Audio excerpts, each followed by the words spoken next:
কাগজে কলমে ফেভারিট ছিল নেদারল্যান্ডস, কিন্তু মাঠের ফুটবলে ডাচদের চমকে দিল আলজেরিয়া।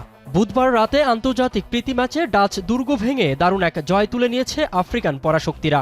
গতি, নিখুঁত পাসিং আর দুর্দান্ত কাউন্টার অ্যাটাকে নেদারল্যান্ডসের মতো শক্তিশালী দলকে যেভাবে তারা কোণঠাসা করেছে তা এক কথায় নজর কাড়া।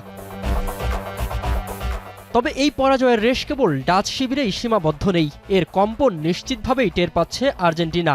কারণ আসন্ন বিশ্বকাপে এই আলজেরিয়ার মুখোমুখি হতে হবে আলবিসেলেস্তাদের। আলজেরিয়ার এই ছকভাঙা ফুটবল আর আক্রমণাত্মক রূপ বিশ্বকাপের ঠিক আগে চ্যাম্পিয়নদের জন্য বড় এক সতর্কবার্তা। গ্রুপ পর্বে আলজেরিয়া যে আর্জেন্টিনার জন্য কতটা ভয়ের কারণ হতে যাচ্ছে, ডাচদের বিপক্ষে এই ম্যাচটি তারই পূর্বাভাস।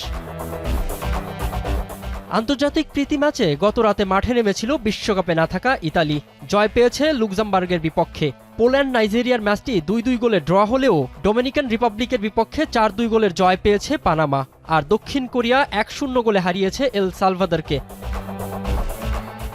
গত রাতের এই রোমাঞ্চের পর আজ রাতেও ফুটবল প্রেমীদের চোখ আটকাবে প্রীতি ম্যাচগুলোতে, কারণ আজ মাঠে নামছে ফ্রান্স এবং স্পেনের মতো বড় দলগুলো। বিশ্বকাপের আগে নিজেদের শক্তি পরখ করে নিতে মাঠে নামবে মেক্সিকো। আলজেরিয়ার এমন বড় চমকের পর আজ রাতে কেমন ফুটবল উপহার দেয় দলগুলো, সেদিকেই তাকিয়ে ফুটবল বিশ্ব। মিনারুল ইসলাম, এখন।